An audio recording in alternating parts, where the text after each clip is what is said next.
Buenos dias. This is Ryan Nickel with another day in the life of a Bootstrap Real Estate Investor, coming at you with episode number 148.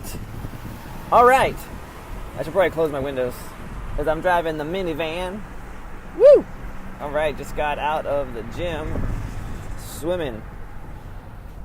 I normally don't eat any kind of junk food or anything like that after 9 o'clock at night, just because when I get up at 4:30 and I go to the gym, I want to make sure I have some energy and stuff like that, like real energy, not just like garbage in my system. And so last night with my wife, I decided to sit down and watch an episode of Fuller House with her, spend some quality time with the missus, and we watched Fuller House, season 3, and I had myself not one, not two, but 3 bowls of cereal. I rarely ever have cereal, and I try to stay away from milk, but I couldn't make up my mind which kind I wanted, so I decided to have all 3. Oh my gosh, they were small bowls though, they weren't like, huge old bowls. But anyway, did not want to get out of bed. Whenever I eat crap like that, I just do not feel like I want to get going. But anyway, enough about me and my crazy life and secret love affair with cereal. I was chatting with a lady on Tuesday. I was on a 3-way call with one of the property scout, and he had tracked down this lady who had stopped making payments on her house, and it's going to foreclosure. And he went and knocked on her door, and she was a bit surprised taken back by the whole thing. But at the same time, she's like, "Look, you know what? I'm done with this. I don't want this house. I don't need it. I don't want it. I'm done with it. I tried so many times to sell it, and what may come of it just may come of it, and I really don't care," kind of thing. And I straight up told her. And here's the cool thing about it. I don't have to lie to people. I didn't lie to her. Didn't even try to manipulate her. Is her house a good house? Of course it is. It's in really good condition. She's only about, I would say, when they filed the notice of default, she was only $3,000 behind, which is crazy, because if that's 90 days of payment, they've been right on it. So she's probably only about $6,000 or $7,000 behind, maybe $8,000 if you want to throw in some generous attorney fees, which leads me to believe that her monthly payment is super low. This looks like it's a 2-bedroom or a 3-bedroom. I can't remember. But anyway, it's a nice house. It's been well cared for, but she just walked away from it. And so, yes, I would like to have this house. Yes, this would be a great rent-to-own property. Yes, this would be a good cash flow property as well. But can't force her if she doesn't want to do anything with it. So I just straight up told her, I said, "Look, you know what? Here's the reality of your situation.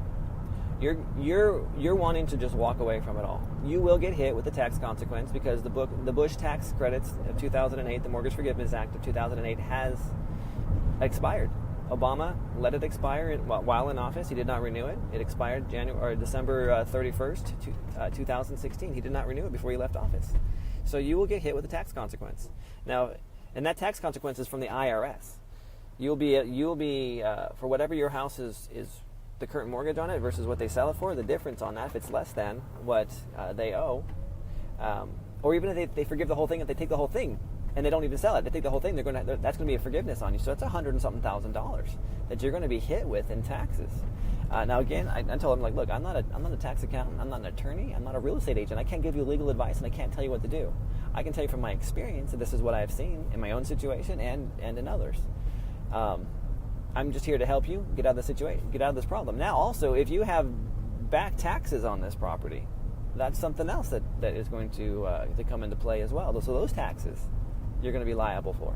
Now, here's the thing. This isn't it's not in the most desirable area or neighborhood. And so I said, look, in the case that this home has been vandalized, I haven't been inside the house, so I don't know, because she said she walked away in February. The chances and likelihood of this home being vandalized or having been broken into and stuff happened to it are very, very high, given the neighborhood of where this is at. I said, look, there is a chance also that this house could have been damaged due to your neglect, and you can be held liable for those damages. That's called a deficiency judgment. If the lender, now they might not do this, but if they choose to, they can come after you and sue you for that deficiency, for the damages that they incurred on their property because of your neglect. And all these things I'm trying to help you avoid by letting us look at the property. And she's like, look, I told you I don't want anything to do with the property. I'm done with it. I've it's in God's hands, basically, is what she said to us. I'm like, okay, you know what? That's fair enough. I respect that. If something changes in your situation between now and then, please just give us a call. We're here to help. And it wasn't rude or anything about it. I just was straight, matter of fact with it. I'm like, look, I understand you're frustrated with this all. So anyway, yesterday she called back and she's like, look, my daughter overheard the conversation and she's urging me to talk to you about things. And so I'm like, oh, okay, well, not a problem. We'll go ahead and we'll talk. We'll chat. And so anyway, then she called back later again. So again, this truth has been eaten at her, whether it's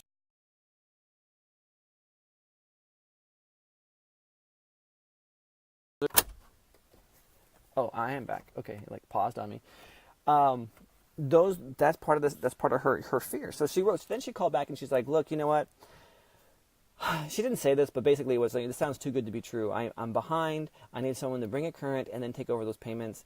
And I know it's impossible. And so I wrote back and I said, look, you know what? Then she stopped answering my phone call, so it was in a text message. So I texted her back and I said, look, I understand. You don't know me from anybody. And that's exactly what we do. We bring mortgages current and we take over those payments and we move forward with the property. But because you don't know me, I'm willing to give you just name how many referrals or references you would like of people in our area that I have done this with over the last several years. Would you like 2, 3, 4, 5? I can give you 10. I can give you 15 if you like. Just let me know how many you would like, and I can help you with the situation. And so she didn't hear back. We have a tentative appointment tonight, so I'm going to go and talk to her. But the whole moral of the story is that you don't have to manipulate people. Now, whether or not we end up helping her, whether or not we end up getting this deal, it doesn't really matter. The fact of the matter is that she called back on her own volition because the truth, the fear of what's happening, and we have some other things too as well that we can help her with. But it's the whole idea of just stating the facts. These are the truth. This is the truth of your situation. How you decide to move forward with it is completely up to you. I don't have to try to manipulate her. I don't have to try to lie to her or force her into making a decision. It's like, you know what? Hey, this is what it is. Feel free to make a decision. If we can help you, great. If not, that's okay too. Honestly, it is. It really doesn't matter. And the property scout at first, he's like, hey man, I really wanted to get this deal, but now I realize that this is really about helping people. I'm like, yeah, it totally is. And when you come with that attitude and that mindset, yeah, you don't have the desire to manipulate people because you really want to help them. And you want to be as honest with them as possible. And sometimes being honest with them is hard. And you can say, oh, you're manipulating them because you're telling them the truth and all that stuff. I'm like, no, that's crap. I tell them the truth. And I'll let them make the decision whether or not they want to move forward. So anyway, I'll keep you updated on this one. It's easy, man. It's just so easy just getting out there and trying to help people. All right, I'm Ryan Nichols signing out. Got to go help my wife with the kids before school.